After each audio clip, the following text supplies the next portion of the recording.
Hello, അസ്സാം വലൈക്കും, നമസ്കാരം. അപ്പോൾ ഇന്നത്തെ നമ്മുടെ റെസിപ്പി എന്ന് പറയുന്നത് നല്ല സ്റ്റൈലായിട്ടുള്ള കുറച്ച് വെറൈറ്റി ആയിട്ടുള്ളൊരു എഗ്ഗ് മസാല കറിയാണ് കേട്ടോ. ഒരുപാട് ഗ്രേവിയോട് കൂടിയിട്ടുള്ള ടൈപ്പ് കറിയല്ല, കുറച്ച് തിക്കായിട്ടുള്ളൊരു മസാല കറിയാണ്. സാധാരണ നമ്മൾ കറികൾക്കൊക്കെ വേണ്ടിയിട്ട് സവാള അങ്ങനെ അരിഞ്ഞ് അങ്ങനെ ചെയ്യുന്ന ബുദ്ധിമുട്ടും കാര്യങ്ങളൊന്നും ഈ ഒരു കറി തയ്യാറാക്കുമ്പോൾ ഇല്ല. പക്ഷേ എങ്കിൽ കുറച്ച് നമ്മൾ കുക്ക് ചെയ്യുന്ന സമയത്ത് കുറച്ച് കാര്യങ്ങളൊക്കെ ഒന്ന് ശ്രദ്ധിച്ച് കഴിഞ്ഞാൽ നല്ല സ്റ്റൈലായിട്ട് നമ്മുടെ പെർഫെക്റ്റ് ആയിട്ടുള്ളൊരു ധാബ സ്റ്റൈൽ എഗ് മസാല കറി നമുക്ക് ചെയ്യാൻ പറ്റുള്ളൂ. അപ്പോൾ എന്താണ് ഈ ഒരു ധാബ എന്നൊക്കെ വിചാരിക്കുന്നത് കേട്ടോ, റോഡ് സൈഡ് റെസ്റ്റോറൻറ്റ് പറയുന്ന പേരാണത്. അപ്പോൾ എന്തായാലും കുറച്ച് വെറൈറ്റി ആയിട്ടുള്ള എന്നാൽ വളരെ സിമ്പിളായിട്ട് ടേസ്റ്റി ആയിട്ട് കഴിക്കാൻ പറ്റുന്ന ഈ ഒരു എഗ്ഗ് കറി എങ്ങനെയാണ് തയ്യാറാക്കുക എന്നുള്ളത് നോക്കാം. അപ്പം നമ്മുടെ ആദ്യത്തെ പരിപാടി എന്ന് പറഞ്ഞാൽ നമ്മുടെ ഈ ഒരു കറി നമ്മൾ തീരെ കുക്ക് ചെയ്യാൻ പോകുന്നതിന് മുമ്പേ തന്നെ ചെറിയൊരു പണി ചെയ്തിട്ട് വെക്കണം. ഇത് നല്ല കട്ടിയുള്ള പുളിയില്ലാത്ത തൈരാണ് കേട്ടോ, ഒട്ടും തന്നെ പുളിയില്ലാത്ത നല്ല കട്ടിയായിട്ടുള്ള തൈരാണ്. ഒരു 6 ടേബിൾ സ്പൂണോളം തൈരാണ് ഞാനിവിടെ എടുത്തിട്ടുള്ളത്. ഇതിനെ നമ്മൾ നന്നായിട്ട് കട്ടയൊക്കെ ഒന്ന് ഉടച്ചിട്ട് നന്നായിട്ടൊന്ന് വിസ്ക് ചെയ്തിട്ട് കൊടുക്കുക. അപ്പോൾ പ്രത്യേകം ശ്രദ്ധിക്കുക, പുളിയുള്ള തൈര് ഈ ഒരു കറിക്ക് വേണ്ടിയിട്ട് നിങ്ങൾ എടുക്കരുത്. അപ്പോൾ ഇത് നന്നായിട്ട് ഞാൻ കട്ടയൊക്കെ ഉടച്ചെടുത്തിട്ടുണ്ട്. ഇനി നമുക്കിതിലേക്ക് ചേർക്കേണ്ടത് ഒരു 1/4 ടീസ്പൂണോളം മഞ്ഞൾപ്പൊടിയാണ്. കൂടെ നമ്മളൊരു 1 ടേബിൾ സ്പൂൺ നിറയെ കാശ്മീരി റെഡ് ചില്ലി പൗഡർ ചേർക്കുന്നുണ്ട്. അതുപോലെ തന്നെ 1 ടേബിൾ സ്പൂൺ മല്ലിപ്പൊടി ചേർക്കുന്നുണ്ട്. അപ്പോൾ കാശ്മീരി റെഡ് ചില്ലി പൗഡർ ഒരു 1 ടേബിൾ സ്പൂൺ നിറയെ ചേർക്കുന്നുണ്ട് കേട്ടോ, അത്യാവശ്യം കുറച്ച് കൂടുതൽ തന്നെ എടുക്കുന്നുണ്ട്. പിന്നെ നമ്മൾ ചേർക്കുന്നത് ഗരം മസാല പൗഡറാണ്, അത് നമുക്കൊരു 1 ടീസ്പൂൺ ചേർത്ത് കൊടുക്കാം. കൂടെ ഒരു 1 ടീസ്പൂൺ തന്നെ നമ്മുടെ കുരുമുളകിൻ്റെ പൊടി കൂടെ ചേർക്കാം. അപ്പോൾ അത്യാവശ്യം കുറച്ച് എരിവൊക്കെ വേണമെന്നുള്ളവർക്ക് ഈ ഒരു കാശ്മീരി റെഡ് ചില്ലി പൗഡറിൻ്റെയും അതുപോലെ തന്നെ കുരുമുളക് പൊടിയുടെയും ഈ 2 എരിവ് കൂട്ടുന്ന 2 ഐറ്റംസിൻ്റെയും അളവൊന്ന് കൂട്ടി കൊടുത്താൽ മതിയാകും.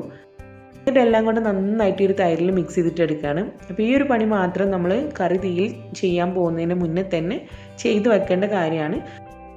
അപ്പോൾ ഇതുപോലെ മസാലപ്പൊടികളൊക്കെ നന്നായിട്ട് മിക്സ് ചെയ്തിട്ട് ഇത് നമ്മളൊരു ഭാഗത്ത് മാറ്റി വെക്കുകയാണ്. ഇനി നമുക്ക് അടുത്ത് ചെയ്യാനുള്ളത് നമ്മുടെ ഈ ഒരു എഗ്ഗ് കറിയിലേക്ക് വേണ്ടിയിട്ടുള്ള എഗ്ഗ് ഒന്ന് ഫ്രൈ ചെയ്തിട്ട് എടുക്കണം. അപ്പോൾ അതിന് വേണ്ടിയിട്ട് ഞാനൊരു പാൻ സ്റ്റോവിൽ വെച്ച് ചൂടാക്കിയിട്ടുണ്ട്. ഇതിലേക്ക് നമുക്കൊരു 1 ടേബിൾ സ്പൂണോളം നമ്മുടെ സൺഫ്ലവർ ഓയിൽ ഒഴിച്ചു കൊടുക്കാം. ഇതിപ്പോൾ നമ്മൾ വെളിച്ചെണ്ണയിൽ ചെയ്യുന്ന കറിയല്ല കേട്ടോ, സൺഫ്ലവർ ഓയിൽ ചെയ്യുമ്പോഴാണ് ആ ടേസ്റ്റ് കിട്ടുന്നത്. ഓയിലൊന്ന് ചൂടായി വരുന്ന സമയത്ത് ഇതിലേക്ക് ഒരു 1/4 ടീസ്പൂൺ മഞ്ഞൾപ്പൊടി ചേർത്ത് കൊടുക്കുക. കൂടെ ഒരു 1 ടീസ്പൂൺ കാശ്മീരി റെഡ് ചില്ലി പൗഡറും ഒരു 1/2 ടീസ്പൂണോളം നമ്മുടെ ക്യുമിൻ പൗഡർ, അതായത് നമ്മുടെ ചെറിയ ജീരകം പൊടിച്ചെടുത്തതാണ്, അതുകൂടെ ചേർത്തിട്ട് ചെറിയ തീയിലൊന്ന് സോട്ട് ചെയ്തിട്ട് എടുക്കുക. പൊടികളൊക്കെ ഒന്ന് മൂപ്പിച്ചെടുക്കും വേണം, പക്ഷേ കരിഞ്ഞ് പോകാതെ ശ്രദ്ധിക്കണം കേട്ടോ. ഇനി നമ്മളിതിലേക്ക് ചേർക്കാൻ പോകുന്നത് നമ്മൾ ഓൾറെഡി പുഴുങ്ങി വെച്ചിട്ടുള്ള മുട്ടയാണ്. അപ്പോൾ ഞാനിന്നിപ്പം 4 മുട്ടയാണ് ഇതിലേക്ക് ചേർക്കുന്നത്. നമ്മൾ ഇന്ന് ചെയ്യുന്ന ഈ ഒരു ഗ്രേവിയിലേക്ക് നമുക്കൊരു 6-7 മുട്ട വരെ ചേർക്കാം കേട്ടോ.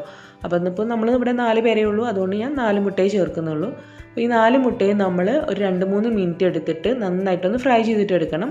അതായത് ഇങ്ങനെ തിരിച്ചു മറിച്ചു വിട്ടിട്ട് ആ ഒരു മുട്ടയുടെ വെള്ളഭാഗം ഉണ്ടല്ലോ, അതിങ്ങനെ ഒരു മൊരിഞ്ഞിരിക്കുന്ന പോലെ തോന്നും. അപ്പോൾ 2-3 മിനിറ്റ് എടുത്തിട്ട് തന്നെ ഒന്ന് ഫ്രൈ ചെയ്തിട്ട് എടുക്കാം. അപ്പോൾ ഈ ഒരു രീതിയിൽ നമ്മൾ ഫ്രൈ ചെയ്തിട്ട് കറിയിലേക്ക് ചേർക്കുമ്പോൾ നല്ല ടേസ്റ്റ് ആയിരിക്കും കേട്ടോ. അപ്പോൾ എഗ്ഗ് ഈ ഒരു രീതിയിൽ ഫ്രൈ ചെയ്തിട്ട് നമ്മളവിടെ മാറ്റി വെക്കുക. ഇനിയിപ്പോൾ നമ്മൾ ഈ ഒരു സെയിം ഓയിൽ തന്നെയാണ് ഇതിൻ്റെ ബാക്കി മസാല ചെയ്യുന്നത്. അപ്പോൾ നിങ്ങൾക്ക് അങ്ങനെ താല്പര്യമില്ല എങ്കിൽ മറ്റൊരു പാനിൽ നിങ്ങൾക്ക് മസാല തയ്യാറാക്കി എടുക്കാവുന്നതാണ്. അപ്പോൾ ഇതിനകത്ത് ഓയിൽ കുറച്ച് കുറവായതുകൊണ്ട് ഞാനൊരു 1 ടേബിൾ സ്പൂൺ ഓയിൽ ഒഴിച്ചു കൊടുക്കുന്നുണ്ട് കേട്ടോ.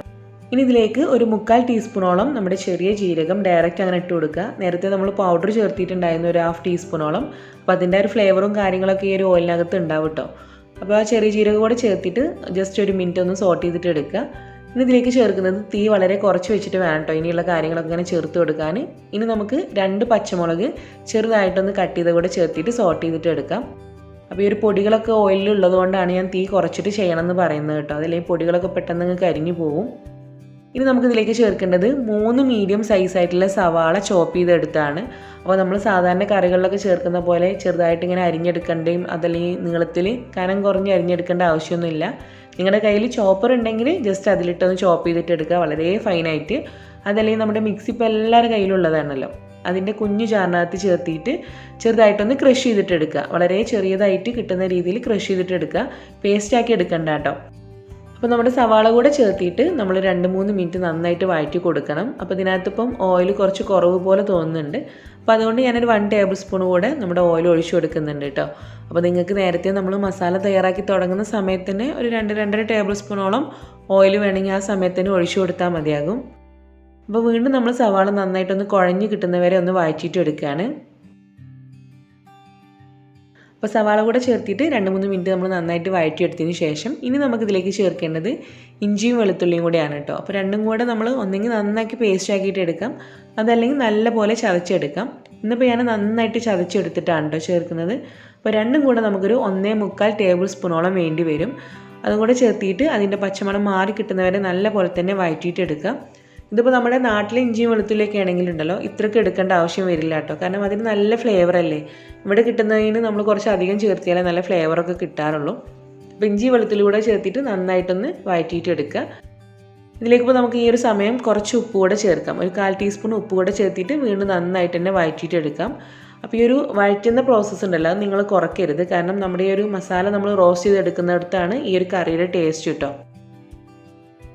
അപ്പോൾ നമ്മൾ സവാളയും അതുപോലെ ഇഞ്ചിയും വെളുത്തുള്ളി എല്ലാം കൂടെ ചേർത്ത് നന്നായിട്ട് ഒരു 6-7 മിനിറ്റോളം നമ്മളിപ്പം ഈ ഒരു മസാല റോസ്റ്റ് ചെയ്തെടുത്തിട്ടുണ്ട്. ഇനി നമുക്കിതിലേക്ക് ടൊമാറ്റോ പ്യൂരി ഒഴിച്ചു കൊടുക്കണം. ഓൾമോസ്റ്റ് ഒരു 1 കപ്പോളം ടൊമാറ്റോ പ്യൂരി നമ്മളിവിടെ ഒഴിച്ചു കൊടുക്കണം.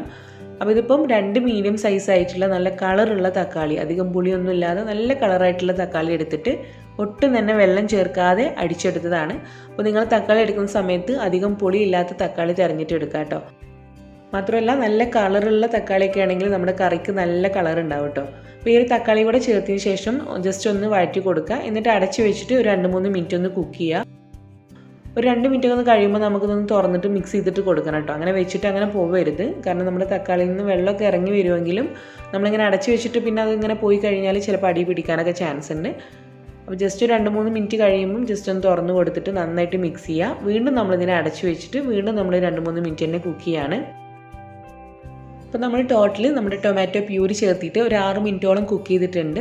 അപ്പോഴേക്കും നന്നായിട്ട് അതിൽ നിന്നും ഓയിൽ ഇങ്ങനെ സെപ്പറേറ്റ് ചെയ്തിട്ട് വരുന്ന രീതി ഉണ്ടല്ലോ, എണ്ണ ഇങ്ങനെ തെളിഞ്ഞ് വരുന്ന ഒരു കണ്ടീഷൻ ആയിട്ടുണ്ട്. ഈ ഒരു സമയത്താണ് നമ്മൾ ആദ്യം തന്നെ റെഡിയാക്കി വെച്ചിട്ടുള്ള നമ്മുടെ തൈരിൻ്റെ മിക്സ് ഉണ്ടല്ലോ, തൈരിൽ നമ്മുടെ മസാലപ്പൊടികളൊക്കെ ചേർത്തിട്ടുള്ള ഒരു മിക്സ് അത് ഇതിലേക്ക് ചേർക്കേണ്ടത്. ഇത് ചേർക്കുന്ന സമയത്ത് നിങ്ങൾ പ്രത്യേകം നോട്ട് ചെയ്യേണ്ട ഒരു കാര്യം, നമ്മുടെ ഫ്ലെയിം ഉണ്ടല്ലോ, തീ അത് നന്നായിട്ട് തന്നെ കുറച്ച് വെക്കണം. എന്നിട്ട് വേണം നമ്മൾ ഈ ഒരു തൈരിൻ്റെ മിക്സ് ഒഴിച്ചു കൊടുക്കാൻ. തീ നന്നായിട്ട് കൂട്ടി വെച്ചിട്ട് ഇത് ഒരിക്കലും ചേർത്ത് കൊടുക്കരുത് കേട്ടോ. അപ്പോൾ തീ നന്നായിട്ട് കുറച്ച് വെച്ചിട്ട് ഈ ഒരു തൈരിൻ്റെ മിക്സ് ചേർത്തിട്ട് പെട്ടെന്ന് തന്നെ നന്നായിട്ടൊന്ന് മിക്സ് ചെയ്തിട്ട് എടുക്കുക. ഇനിയിപ്പോൾ നമുക്കിതിലേക്ക് ചേർക്കേണ്ടത് നമ്മുടെ ഗ്രേവിക്ക് ആവശ്യമായിട്ടുള്ള വെള്ളമാണ്. അപ്പോൾ നമ്മൾ ആദ്യമേ തൈര് മിക്സ് ചെയ്ത് വെച്ചിട്ടുള്ള ബൗളിലേക്ക് ചേർത്തിട്ടാണ് ഞാൻ ഒഴിച്ചു കൊടുക്കുന്നത്. ആദ്യം ഒരു 3/4 കപ്പോളം വെള്ളം ചേർത്തിട്ട് നന്നായിട്ടൊന്ന് മിക്സ് ചെയ്തിട്ട് കൊടുക്കുക. പിന്നെ ഞാൻ വീണ്ടും ഒരു 1/4 കപ്പോളം വെള്ളം ഒഴിച്ചു കൊടുത്തിട്ടുണ്ടായിരുന്നു കേട്ടോ. അങ്ങനെ ടോട്ടൽ നമ്മളൊരു 1.25 കപ്പോളം വെള്ളമാണ് ഒഴിച്ചിട്ടുള്ളത്. എന്നിട്ട് നന്നായിട്ടൊന്ന് ഇളക്കി മിക്സ് ചെയ്യുക. അതേസമയം തന്നെ നമ്മളിതിലേക്ക് ആവശ്യത്തിലുള്ള ഉപ്പ് കൂടെ ചേർത്തിട്ട് ഉപ്പ് കൂടെ ഒന്ന് കറക്റ്റ് ചെയ്തിട്ട് കൊടുക്കണം. ഉപ്പ് കൂടെ ചേർത്തിട്ട് വീണ്ടും നന്നായിട്ട് മിക്സ് ചെയ്തിട്ട് ഇനി നമുക്കൊന്ന് അടച്ച് വെച്ചിട്ട് കുക്ക് ചെയ്യാണ്. അപ്പോൾ ഒരു അടച്ച് വെച്ചിട്ട് നമ്മളൊരു 3-4 മിനിറ്റ് ഒരു മീഡിയം ഫ്ലെയിമിലാണ് കേട്ടോ ഇത് തിളപ്പിച്ചിട്ട് എടുക്കുന്നത്. അപ്പോൾ ഇതേ കണ്ടല്ലോ, ഒരു 4 മിനിറ്റ് കഴിഞ്ഞപ്പോഴത്തേക്ക് നമ്മുടെ ഒരു ഗ്രേവി കുറച്ചൊക്കെ ഒന്ന് വറ്റിയിട്ട് കുറച്ച് തിക്കായി വന്നിട്ടുണ്ട്. അപ്പോൾ ഓൾമോസ്റ്റ് നമ്മുടെ ഗ്രേവി റെഡിയാണ് കേട്ടോ. ഇനി നമ്മൾ ഈ ഒരു സമയമാണ് നമ്മൾ ഓൾറെഡി ഫ്രൈ ചെയ്ത് വെച്ചിട്ടുള്ള നമ്മുടെ എഗ്ഗ് ചേർക്കാൻ പോകുന്നത്. അപ്പോൾ എഗ്ഗ് ചേർക്കുന്ന സമയത്ത് ചെറുതായിട്ട് കത്തി വെച്ചിട്ടൊന്ന് വരഞ്ഞു കൊടുക്കുക. ഒരുപാട് ആഴത്തിലൊന്നും വരഞ്ഞു കൊടുക്കണ്ട. നമ്മുടെ ഈ ഒരു ഗ്രേവിയുടെ ടേസ്റ്റ് നമ്മുടെ എഗ്ഗിൻ്റെ അകത്തേക്ക് ചെറുതായിട്ടൊന്ന് കിട്ടാൻ വേണ്ടിയിട്ടാണ്. അപ്പോൾ 4 മുട്ടയും ചെറുതായിട്ടൊന്ന് വരഞ്ഞു കൊടുത്തിട്ട് ഇതിലേക്ക് ഇട്ട് കൊടുക്കുക. അപ്പോൾ നേരത്തെ പറഞ്ഞല്ലോ, നമുക്ക് ഈ ഒരു ഗ്രേവിയിലേക്ക് ഓൾമോസ്റ്റ് ഒരു 6 അതല്ലെങ്കിൽ 7 മുട്ടയൊക്കെ ചേർക്കാം കേട്ടോ. നമ്മളിപ്പോൾ ഇവിടെ ഇത് പൊറോട്ടയിലേക്കാണ് ചെയ്യുന്നത്. അപ്പോൾ നമ്മളിപ്പോൾ 4 പേരേ ഉള്ളൂ, ഓരോരുത്തർ ഓരോ എഗ്ഗേ കഴിക്കുള്ളൂ. അപ്പോൾ അതുകൊണ്ട് 4 ചേർത്തിനേ ഉള്ളൂ. അപ്പോൾ മുട്ട കൂടെ ചേർത്തിയിട്ട് നന്നായിട്ടൊന്ന് ഇളക്കി മിക്സ് ചെയ്യുക. ഇനി നമുക്കിതിലേക്ക് ഒരു 1/4 ടീസ്പൂണിലും താഴെ നമ്മുടെ ചെറിയ ജീരകത്തിൻ്റെ പൊടി ഞാൻ വീണ്ടും ചേർത്ത് കൊടുക്കുന്നുണ്ട്. എന്നിട്ട് വീണ്ടും ഒന്ന് മിക്സ് ചെയ്തിട്ട് കൊടുക്കുക. അപ്പോൾ ഇനി നിങ്ങൾക്ക് അതിൻ്റെ ടേസ്റ്റ് വല്ലാതെ ഇഷ്ടമില്ലാത്തവരൊക്കെയാണെങ്കിൽ ആ ഒരു ചേർക്കുന്നത് നിങ്ങൾക്ക് ഒഴിവാക്കാം കേട്ടോ. അപ്പോൾ നന്നായിട്ടൊന്ന് എഗ്ഗിൻ്റെ മുകളിലേക്ക് ഗ്രേവിയൊക്കെ ഒന്ന് ഒഴിച്ചു കൊടുത്തിട്ട് വീണ്ടും നമ്മൾ അടച്ച് വെച്ചിട്ട് ഒരു 2 മിനിറ്റ് വീണ്ടും ചെറിയ തീയിലൊന്ന് ബോയിൽ ചെയ്തിട്ട് എടുക്കുകയാണ്. ഓയിലൊക്കെ നന്നായിട്ട് ഇങ്ങനെ സെപ്പറേറ്റ് ആയി വന്നിട്ടുണ്ട്. ഈ ഒരു പരുവാകുമ്പോൾ നമ്മളിതിലേക്ക് കസൂരി മേത്തി ലീവ്സ് കൂടെ ചേർക്കുന്നുണ്ട്. എന്ന് വെച്ച് കഴിഞ്ഞാൽ നമ്മുടെ ഉലുവയുടെ ഡ്രൈ ആയിട്ടുള്ള ലീവ്സിനെയാണ് നമ്മൾ കസൂരി മേത്തി ലീവ്സ് എന്ന് പറയുന്നത്. ഇതിപ്പോൾ നമുക്ക് ഓൾമോസ്റ്റ് എല്ലാ ഷോപ്പിലും അവൈലബിൾ ആണ് കേട്ടോ. ഇതൊരു 1 ടേബിൾ സ്പൂൺ ചേർത്തിട്ട് നമ്മുടെ കയ്യിലിട്ടിട്ടൊന്ന് ക്രഷ് ചെയ്തിട്ട് ഇതിലേക്ക് ചേർത്ത് കൊടുക്കുക. എന്നിട്ട് നന്നായിട്ടൊന്ന് മിക്സ് ചെയ്യാം. പിന്നെ നമുക്ക് കുറച്ച് മല്ലിയില കൂടെ ചോപ്പ് ചെയ്തത് ഇതിലേക്ക് ഇട്ട് കൊടുത്തിട്ട് നന്നായിട്ടൊന്ന് ഇളക്കി മിക്സ് ചെയ്തിട്ട് നമുക്കിതിൻ്റെ ഫ്ലെയിം ഓഫ് ചെയ്യാം. അപ്പോൾ ഇതേ നമ്മുടെ ഡാബ സ്റ്റൈലിലുള്ള നമ്മുടെ എഗ്ഗ് മസാല കറി ഇവിടെ റെഡി ആയിട്ടുണ്ട്. നല്ല ടേസ്റ്റി ആയിട്ടുള്ള കറി തന്നെയാണ് കേട്ടോ. അപ്പോൾ സാധാരണ നമ്മൾ സവാളയൊക്കെ അരിഞ്ഞിട്ട് ചെയ്യുന്ന മുട്ടക്കറി അതിൻ്റെ ടേസ്റ്റ് വേറെയാണ്, ഇതിൻ്റെ ഒരു ടേസ്റ്റ് വേറെയാണ്. അപ്പോൾ നിങ്ങൾ ട്രൈ ചെയ്യാത്തവരാണെങ്കിൽ തീർച്ചയായിട്ടും ഒന്ന് ട്രൈ ചെയ്തിട്ട് നോക്കുക. അപ്പോൾ സവാള അരിയാൻ മടിയുള്ളവർക്കൊക്കെ ഇഷ്ടമാകും. പിന്നെ അത് വഴറ്റിയെടുക്കുക എന്ന് പറഞ്ഞു കഴിഞ്ഞാൽ അത് വഴറ്റിയെടുക്കുന്നത്, അതായത് റോസ്റ്റിങ്ങിൻ്റെ അടുത്താണ് ഇതിൻ്റെ ഒരു ടേസ്റ്റ് ഇരിക്കുന്നത്. നമ്മൾ ഓരോ സ്റ്റെപ്പായിട്ട് ഇങ്ങനെ റോസ്റ്റ് ചെയ്തിട്ടും മസാലപ്പൊടികളൊക്കെ ചേർത്ത് റോസ്റ്റ് ചെയ്യുമ്പോൾ അതിൻ്റെ പ്രത്യേക ടേസ്റ്റ് തന്നെ കിട്ടുന്നുണ്ട്. അപ്പോൾ നിങ്ങൾ തീർച്ചയായിട്ടും ട്രൈ ചെയ്യുന്നവർ ഫീഡ്ബാക്ക്സ് പറയാൻ വേണ്ടിയിട്ട് മറക്കരുത്.